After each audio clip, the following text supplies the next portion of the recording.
شیطان کی کوشش ہوتی ہے کہ مصلحین سے بدزن کر دے. مجنو کو کوئی لیلا سے کتنا ہی بدزن کرے اس کا عشق اس کو بدزن ہونے ہی نہیں دے گا. جو مصلحین سے بدزن ہو جائے اس کی کبھی بھی اصلاح نہیں ہوتی ہے. جو اہل اللہ سے بدزن ہو جائے اس کی کبھی اصلاح نہیں ہوتی ہے. چونکہ پھر وہ کونوا مع الصادقین پہ عمل کیسے کرے گا؟ پھر اس میں اتقوا اللہ، اللہ سے ڈرنا، گناہوں سے بچنا اس کو کیسے آئے گا جب وہ بدزن ہے؟ نہ کتابوں سے، نہ وعظوں سے، نہ نظر سے پیدا.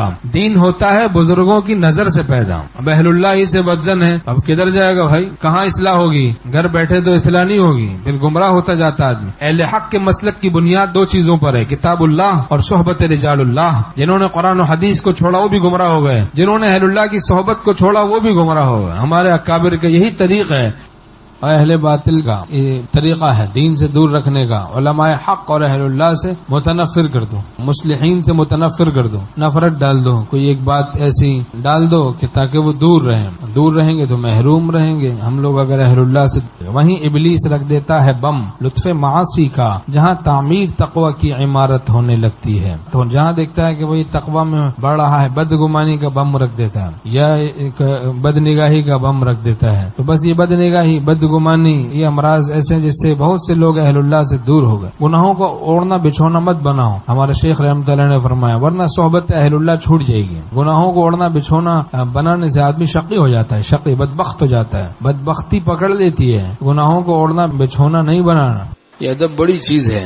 مولانا روم رحمۃ اللہ علیہ فرماتے ہیں، اے خدا جوئیں توفیق ادب، بے ادب محروم مندس فضل رب. یہ اللہ مجھے توفیق ادب نصیب کر دے کہ بے ادب شخص فضل خداوندی سے محروم رہتا ہے. ہمارے شیخ رحمۃ اللہ علیہ فرماتے تھے کسی جگہ جاؤ، کسی دینی خادم کے پاس جاؤ تو فرمائے کہ اگر حسن زن لے کے نہ جاؤ تو سوء زن لے کے بھی نہ جاؤ. خالی ذہن چلے جاؤ، خالی دل لے کے چلے جاؤ. اگر اللہ کے ساتھ اس کا تعلق ہوگا تو تمہیں نفع پہنچ جائے گا. ورنہ فرما آج کل ہم لوگوں کا حال یہ ہے کہ ہم لوگ جا کے نیک صحبتوں میں کیڑے نکالتے ہیں، نہیں نکلتے تو ڈال دیتے ہیں، اپنے ساتھ لے کر جاتے ہیں، کیڑے مکوڑے ڈال دیتے ہیں.